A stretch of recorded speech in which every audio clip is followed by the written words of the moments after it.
Welcome back नाजरीन गालबोल जिस तो जारी है साहिबान अगर मौजूदन साहिरा साहबा क्योंकि आप स्टैंडिंग कमेटी की चेयरपर्सन भी हैं, तो बेनज़ीर इनकम सपोर्ट प्रोग्राम जो पीटीआई के दौर में एहसास प्रोग्राम बना, आप समझती हैं कि ये नाम चेंज करने से पीटीआई कौन सा मकासद हासिल करना चाहिए? ये होना चाहिए था या नहीं होना चाहिए था? और नहीं होना चाहिए था। ज़ाहिर बेनज़ीर साहबा, शहीद बेनज़ीर भुट्टो साहबा एक बड़ी शख्सियत थी और बात जिस तरह वो करती थी, ज़रा उनके मेरे तो अभी ना मैंने उनको देख क्या मकासद थे, अगर उन्होंने वो किया, क्या करना चाह रहे थे उनका अब मुझे नहीं पता, काम उनके और भी बहुत सारे करने के थे, मगर वही मैं बात करी कि फिर यहाँ पर बात आती है, फिर वापस से टीम की बात आ जाती है। तो वो टीम ने अच्छा वैसे सिंध में है भी, बट फिर ये शुरू से होता ना, अब एक ज़रा मोहतरम हस्ती है वो क्या कहते हैं कायद इनकी, तो वो नाम पे ये वोट में बहुत असर पड़ता है। अभी भी आप गांव गोठों में चले जाएं तो वो फिर उसका कोई कार्ड का नाम नहीं, बेनज़ीर जा पैसा। शुरू तो पीपल्स पार्टी ने हाँ, पीपल्स पार्टी ने वो किया था, मगर ज़ाहिर उन्होंने वो किया, मैं इस बात को नहीं वो कर रही। मैं कहती हूँ उनके पीटीआई के पास और भी काम करने को थे, बट ये कि हम हमें ये इशू उठाया गया और फिर उसके बाद एहसास प्रोग्राम मतलब आवाम को दो हिस्सों में बांट दिया। एक तरफ वो कहें कि ये बेनज़ीर जा पैसा, और फिर ये कहें कि ही बेनज़ीर जा पैसा आएंगे, इमरान खान जा पैसा। अच्छा, इससे वोट का फर्क पड़ता है? हाँ, वोट का फर्क पड़ता है। तो इसमें ज्यादा मतलब मैंने जो देखा है वोट पार्टी हो रही है जीडीए फंक्शन लीग, नहीं हमारे तो अपने वोट हैं पीर साहब के इस तरह वो अफेक्ट नहीं हो रहे? नहीं, वो अफेक्ट नहीं होते। अच्छा, शाजिया मरी साहिबा बतौर चेयरपर्सन पीएसपी एहसास प्रोग्राम, उनके काम को कैसे देख रही हैं ओवरऑल? आप समझती हैं वो उन्होंने जो पिछले टेन्योर में बंद करवाए थे फिर रीस्टोर करवाए जो कार्ड थे, वो एक अच्छा इकदाम था? पता नहीं, देखिए मैं उसकी चेयरपर्सन हूँ, मैं पिछले 5-6 माह से एक चीज़ समझने की कोशिश कर रही हूँ। आज जाना मौदबाना गुजारिश करती हूँ मिनिस्ट्री से कि मुझे सिर्फ उसका तरीक़ेकार बता दें कि ये सर्वे हुआ कैसे है। उसका कोई क्राइटेरिया नहीं बता रहे इन्होंने, कोई मतलब ऑथेंटिक सर्वे नहीं था वो, जैसे कुछ एनजीओस को दे दिया, कोई आगोश या कोई औरत इस टाइप की फाउंडेशंस वगैरह को उन्होंने दे दिया। अब ज़ाहिर है वहाँ की ग्राउंड रियलिटी तो जो वहाँ के लोग होंगे उसी को पता होगा। तो उन्होंने घर वो आके जो उन्होंने फ़िल्टर्स बनाए हुए, मुझे तो उस फिल्टर्स की नहीं समझ आ रही। नहीं तो ये अगर उसमें लोग ऐड होते हैं उसमें आप समझती हैं क्राइटेरिया को बाईपास किया जाता है और गैर देखिए मेरी कमेटी में मतलब अब मुझे नहीं पता, उस दिन उन्होंने बात की थी, मतलब सिंध के ही है कि हमारे एमएन ने नौशहर फिरोज के और एक वहीं आसपास के सईदाबाद या ऐसे वो, तो उन्होंने बताया कि जिनकी 150-150 एकड़ ज़मीन है उनके पास भी कार्ड हैं। घर के एक घराने में 4-4 लोगों के पास भी कार्ड है। तो नहीं होना चाहिए ना, तो ये नहीं पता। जो अभी मैं पहले उन्होंने जो क्राइटेरिया बताया था कि आप जिसमें कोई हज उम्रा जिसने किया होगा उसको नहीं मिलेगा। तो ये क्वेश्चन रेज किया था, अभी भी मैंने बोला, मैंने कहा भाई तो मेरे घर में जो गरीब आदमी शौक में भी जाते हैं, शौक में अलावा मेरी मेड है, अगर वो 15 साल से मेरे घर में काम कर रही है, हमारे गांव में जो भी कोई बात होती है अद्धी दुआ अद्धी इकड़ो वाली असा के मतलब जाना है, हमने उम्रा करना है या उधर वो जाना है, तो आप कर ही देते हैं ना कि अच्छा चलो ये बेचारी ने जाना है, जब तुमने थोड़े दिए 3 बंदों ने मिला के चल भाई रमजान है सवाब है उम्रा करके आ जाओ। ये उम्रे तो ज्यादातर हमारे हम तो वो करते हैं ना, मतलब आप इसको हम क्या कहेंगे चैरिटी डोनेशन या अल्लाह के नाम पे भेज देते हैं कि अच्छा भाई यूं करके आ जाओ। तो ये तो कोई क्राइटेरिया नहीं है। फिर मोबाइल बैलेंस का जो क्राइटेरिया था वो उसमें कि ये इतना इसका बैलेंस नहीं होना चाहिए। मैं तो अपने ड्राइवर के उसके पास हर वक्त बैलेंस होता है, क्योंकि जाहिर है बाहर जाता है, बच्चे स्कूल कॉलेज जाते हैं, उनको फ़ोन करना या बात करना, तो ये मुझे इन फिल्टर्स की समझ नहीं आई। तो चेयरपर्सन कमेटी आप इस चीज़ पे कोई रिफॉर्म्स ला रही हैं कि ये नहीं होने चाहिए? देखिए अभी पहले चेयरपर्सन को पता चल जाए पूरी डिटेल, अभी आपको ही नहीं फिर उसके बाद नहीं। वो कह रहे हैं ये बहुत, ये जो पूरी सारी चीजें हैं ये बहुत तो सीक्रेट है बतौर कमेटी, ये हम वो नहीं वो कर सकते। हमने कहा भाई सीक्रेट क्या, पब्लिक अकाउंट कमेटी तो किसी भी आगे उनसे कोई भी चीज मांग सकती है। इसके पीछे शाजिया साहब अपना मकासद कोई हासिल करना चाह रही है, पार्टी मकासद हासिल करना नहीं ऐसा कुछ नहीं है। मतलब ऐसे मैं किसी का नाम नहीं, ज़ाहिर है इनको तो 2 माह हुए हैं अभी ओथ लिए हुए, और मैं उनको भी नहीं कह रही पीटीआई वालों को, उन्होंने भी लगन से काम किया था। बस ये जो दाग बेल डली है और इसको चाचा जी के घर समझ लिया है, मैं वो कहते ना कि मिसाल बनती नहीं है गरीब की जोरू सबकी भाभी, ये एक ऐसा यतीम मिनिस्ट्री बोल लूँ या क्या बोल दूँ, क्योंकि अभी सुनने में आया है कि 60 और जो मैंने एक अभी हम इसके ऊपर कर रहे हैं, कमेटी ने रूलिंग दी है, 60 से 70 लोग डेपुटेशन पर आए हैं। तो मुझे ये समझ नहीं आ रही कि यहाँ पर कौन सी शेरनी बट रही है। ऐसा कौन सा काम का जज्बा है जो लोगों को खींच खींच के इस बिस्प में ला रहा है? पेज अच्छी है या कुछ और है? फिर क्वेश्चन मार्क है ना। अभी आप इतने सारे क्वेश्चन मार्क का जिक्र कर रहे थे, क्वेश्चन मार्क मैं भी लगा देती हूँ। तो ये क्वेश्चन मार्क है कि आप स्टैंडिंग कमेटी की नहीं, मैंने अभी मैंने उस पे वो किया है, मैंने उस पर रूलिंग दी हुई है। तो सिर्फ किसी पे तनकीद नहीं की, मैंने सिर्फ रीजन पूछी। ये वैसे पिछले टेन्योर के लोगों को इस्तीफादा हासिल हुआ है पीटीआई की, शाजिया साहब आई हैं? सुना है कि रिसेंटली इतने लोग हुए हैं, लेकिन उसकी भी मुझे कंफर्मेशन वो देंगे। अगर इस दौर में हुए तो फिर आप कुछ एक्शन ले सकते हैं, क्योंकि सुनी सुनाई बात है ना। मैं तो पहले भी पूछा था, पहले भी काफी कमेटी में जुबानी तो नहीं बोलेंगे, दस्तावेज पूरी तो वो देंगे ना। हाँ। तो अभी तो मैं आपको अगर ये साबित हो गया तो क्या एक्शन?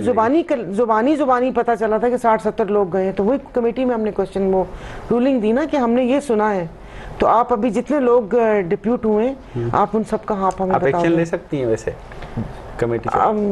देखिए, इख्तियार है, इख्तियार तो है। अब देखिए इसको आगे फिर करेंगे इंशाल्लाह ताला। सही।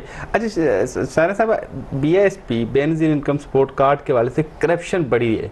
आप देखें कि बैंक के पास भी गरीबों की तादाद खड़ी होते हैं ना, तो उसके लिए क्या? उसके लिए खुले आम आपको 12,000 रुपए जब मिल रहे थे कोविड के दिनों में, 2-2 हजार रुपए लोगों ने लेके उनको 10-10 हजार रुपए दिए, और जो बहुत ही गरीब है तो उससे 3 भी खींच लिए। और जिस तरह दोरे जी है पतानी साहब का, तो उन्होंने बोला कि वो आते हैं वहां से और वो इतना वो काटते, कहते हैं हम इतनी दूर से किराया लगा कर आए, उनको ये धौंस देते हैं। फिर वो गरीब बंदा भी इस तरह के मैकेनिज्म क्यों नहीं बन पा रहा? हाँ, तो ये नहीं बन पा रहा ना, ये मुझे समझ नहीं आ रही। लोग क्या कर रहे हैं? सवाल ये है कि आप तो कमेटी की चेयरपर्सन भी हैं, आप मेंबर कौमी असेंबली भी हैं, आप जीडीए की रहनुमा भी हैं, सिंध में बड़ी पार्टी है। 6 माह हुए कमेटी, 7 मंथ्स हुए मुझे चेयरपर्सन बनी। पार्लियामेंटेरियन तो आपको 4 साल? नहीं 4 साल हो गए, मैं बात में कर रही हूँ। नहीं, वो उन 4 साल में भी हमें डिटेल कभी नहीं बताई गई।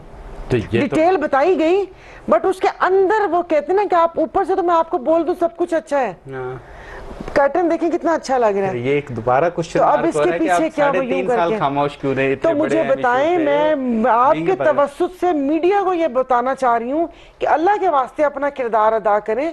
मतलब ये वो क्या बोलते हैं, मासी खैरा वाला किरदार ना अदा करें, अपना किरदार अदा करें कि जब ये सवाल करते थे, कोई ऐसा बिल पास होता था या बजट आता था, उसमें हमारी अमेंडमेंट होती थी, टीवी के ऊपर एक खबर आ जाती थी इत्तेहादी अपना भाव बढ़ा रहे हैं। वो पीटीआई वाले कहते हैं कि आप मतलब जीडीए के लिए उन्होंने कभी नहीं कहा अल्हम्दुलिल्लाह जीडीए कैसे जिनके लिए कहा कोई था बढ़ाते थे, जिनके लिए कहा जाता था भाव नहीं बढ़ाते थे। वो फिर वो कहते ना कि वो गिन के साथ गेहूं भी फंस जाता है। आप लोग भी स्टेटमेंट आती है ना आपके लीडरान की कि एमक्यूएम देखें ना, वक्त पे इधर चली जाती है, वक्त पे उधर चली जाती है। एमक्यूएम चली जाती है, मीडिया तो नहीं कहता, आप मैं कह रही हूँ कि उसके साथ सही के साथ गलत के साथ सही भी पिस जाता है। मतलब हमारा भी वही हो जाता था कि हम लोग तो बस यूं वो होते थे, उनका अपना वो, लेकिन ये कि बात करते होते थे। मैं बड़े लेवल की बात नहीं मैं करी, जो मेरे साथ एमक्यूएम के पार्लियामेंटेरियंस बैठते होते थे वो कुछ करना चाहते थे। लेकिन यहाँ पे सवाल तो ये है ना कि गरीब आदमी का जो पैसे दे रहा है, 12,000 भी बड़ी मुश्किल से 3 महीने के बाद आते हैं, उसमें से 2 या 3,000 दे रहा है। पार्लियामेंटेरियन होने के नाते आप लोग ऐसा क्यों नहीं मैकेनिज्म या किरदार मैं कहती हूँ कि ये किरदार अदा कर सकते हैं। अभी हमारे कादर पटेल साहब ने बड़ी मज़क्का खेज, उनकी तो मुझे बयान की समझ नहीं आई कि जिसने ज्यादा बच्चे पैदा करने वो उन मुल्कों में चले जाए जहाँ पर आबादी नहीं है, जहाँ पर कम है आबादी।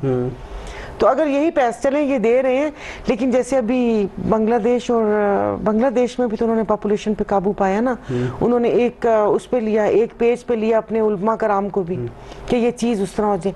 ये तो 12,000 क्या कम हो जाएंगे आपकी जितनी पे है, जहाँ आप 3 लोग सही तरीके से वो कर रहे हैं, पे आपकी उतनी रहे, 2 का और इजाफा हो जाए तो मुसीबत तो होगी ना। बिल्कुल। तो ये सोचते नहीं, हमें अपनी आबादी कम करने पे तवज्जो देनी चाहिए बजाय के लोगों को भिखारी बनाने के। आखिर में एक चीज पूछना चाहूँगा, इस हुकूमत ने वो तो चलो 12,000, इस हुकूमत ने 2,000 भी देना शुरू कर दिए हैं। हाँ, वो 2,000 पे उन्होंने बताया था 2,000 में क्या क्या कर सकते हैं, और मैंने अपनी स्पीच में जिक्र किया था कि प्लीज इसमें उम्रा और यूरोप टूर ना ऐड कर दीजिएगा, क्योंकि उन्होंने जब जिस वक्त आए थे तो उन्होंने यही बोला था, उस वक्त बात करते हैं। मुझे एक बात समझ नहीं आती कि भूल कैसे जाते हैं लोग, हमें तो अपनी कहीं भी बात नहीं भूलती। यहाँ पर तो ऐसे ऐसे बयानात आते हैं कि आप यकीन नहीं करें कि वो कहते हैं ना कि बस यूं करके ना आंखें वो दीदे बाहर निकले हुए होते हैं, आंखें भी नहीं लिटरली दीदे बाहर निकले हुए होते हैं, जैसे कि रेजोल्यूशन अदारों के लिए के लिए आई थी, उसमें मैं बोली थी, तो मैंने यही बोला था कि अपनी पुरानी वीडियोस डिलीट कर दे। 10 मिनट में पास भी करवा दिया था ना, आर्मी एक्ट की बात करी, वो तो 10 मिनट में पास। कौन सा? नहीं, जो उन्होंने रेजोल्यूशन पेश की थी ना कि इदारों के खिलाफ कोई बात नहीं करेगा, हाँ। तो पेश कौन कर रहा था? नून लीग। कि दाग बेली उन्होंने डाली बात करने की। हाँ, तो क्या क्या उनके बयानात और ये और वो, और अब इमरान खान यूं करके उस तरह, वही मैं बात कर रही ना। अब जब वो कर रहे हैं तो फिर वो कह रहे हैं कि इसमें रेजोल्यूशन आनी चाहिए इदारों पे। तो क्या अदलिया इदारा नहीं है? अदलिया इदारा नहीं है जो कल अदलिया पे उंगली उठा रहे थे? उंगली तो पीटीआई भी उठा रही थी ना। नहीं, वो सही है, मैं कहती हूँ अदलिया को सही होना चाहिए। अदलिया ऐसा इंसाफ दे जैसे चाइना में इंसाफ मिला था, 90 मिनिस्टर को उन्होंने डेथ सेंटेंस किया था और उस गोली की कीमत भी घर वालों से ली थी। तो ये पार्लियामेंटेरियन कानून साजी करे ना कि 60 साल के बाद कोई ओहदे ना दिए जाए। जरूरत 60 साल के बाद ओहदे ना दिए जाए ना, तो फिर इस तरह के फैसले ना है ना। नजरिया जरूरत तो कानून साजी होनी चाहिए, सबकी अकाउंटेबिलिटी होनी चाहिए। कानून साजी होनी चाहिए कि 60 साल के बाद कोई पर होगी नहीं ना। क्यों नहीं होगी? क्या रुकावट है? कहाँ? क्या रुकावट है? खुद ही रुकावट है। ये कोई कह सकता है? आप कैसी बात कर रहे हैं? तो पार्लियामेंटेरियन है, आपने तो 60 साल के बाद कोई फायदा नहीं लेना, आप 70 साल में पार्लियामेंटेरियन बन सकते हैं, लेकिन गवर्नमेंट मुलाजिम 60 साल के बाद क्यों ओहदा लेता है? नहीं, ऐसे तो अगर आप देखें तो देखें, अगर आप एक सरकारी नौकरी कर रहे हैं, आप जेल चले जाएंगे तो आपकी सरकारी नौकरी चली जाएगी, लेकिन हम जेल गए तो हम लीडर बनकर आएंगे। सही, बहुत तो यहाँ दोहरा म्यार है, तो ऐसे वो नहीं होगा। और दूसरा, आपकी मैं एक अफसोस और मजम्मत करना चाहती हूँ, जो कि मुझे थोड़ा टाइम की कमी की वजह से वहाँ मिला नहीं था, कि कल शहबाज शरीफ साहब ने बहुत रिक्कत आमेज तकरीर की थी और बहुत दुखी दिल से और आंखों में आंसू थे कि मुल्क की मईशत खराब है, हमें सख्त फैसले करने पड़ेंगे। एक कह रहे चाय की प्याली आधी कर दो, कल वो कहेंगे कि थोड़ा सांस कम लो, कुछ और भी बयान आया था। तो मुझे एक बात समझ नहीं आ रही, ये 65 करोड़ की कल जो ईसीसी में मंजूरी हुई है जश्न आज़ादी की तकरीबात की, क्या ये इतना जरूरी है? कौमी दिन है ना हमारा, खुदा करे कौमी दिन है आपके। जिस वक्त कौमी दिन, अगर ये 14 अगस्त आए और उससे पहले 12 अगस्त में घर में कोई फौतगी हो जाए, हमारी चले 14 अगस्त को छोड़े, शादी की हो, एक दिन पहले घर में फौतगी हो जाए, वो तकरीब कोई करेगा? वो तकरीब नहीं करेंगे, हम लोग पोस्टपोन कर देंगे कि नहीं भी घर में फौत गई है। पूरा मुल्क डूबा हुआ है, आफत ज़दा करार देते हैं आप सिंध को, बलोचिस्तान को और चित्राल को, कहाँ लोगों के घर गिर गए, फसलें तबाह हो गई, जानवर जानों का माल हुआ। ये यहाँ पर 65 करोड़ रुपए लगा के, आपकी और मेरी इनकम टैक्स का पैसा है, हमारी पे में से कटती है। एक चीज भी लेते हैं ना, एक टूथपेस्ट भी लेते हैं, उसमें से भी आप और मैं टैक्स देते हैं। कौम से ये कुर्बानी नहीं लेते कि आप बैठी उनकी वजीर इत्तलात, आप लोगों को तो आप वो कर रहे हैं कि वो कर लो, और पीछे उनका 18 पे एसी चल रहा है, और आप इतनी कि आप एक गर्मी में एक पंखा नहीं इंसान चला सकता। 11 रुपए आज फिर वहां पर यूनिट सिंध में बढ़ा है। मतलब हम लोग करें क्या? कराची में जो कि इलेक्ट्रिक नहीं हो रही है, इन लोगों की जो धांधली और गुंडागर्दी चल रही है हेस्को की, फिर हम क्या करें? कहाँ जाएं? ये तो पता नहीं क्या होगा। खुदा पाक रहम करे, हमारी सिंध धरती के ऊपर रहम करे कि मैं अपने शहर के लिए, मतलब अपने क्या मैं कहूँ, अब यही कह सकती हूँ अपने सूबे के लिए कि डर है कि कहीं चबा ना जाए कलेजा निकाल कर, रहते हैं मेरे शहर में हिंदा मिजाज लोग। बहुत बहुत शुक्रिया सायरा साहब, आपने अपना कीमती वक्त दिया मेहरान टीवी को। नाज़रीन, अज प्रोग्राम में मोहतरमा सायरा बानो सां असां ॻाल्हि ॿोल कई सी, सिंध में छा थी रहियो आहे, सियासी सूरत छा थी रही आहे, मामले ते सभु समूरी तफ़सीली तौर ते ॻाल्हि ॿोल थी। इन सां गॾु पंहिंजे मिज़बान मुदसर खे ॾींदा इजाज़त, ईंदड़ हफ़्ते ॿिए राज़ थींदासीं।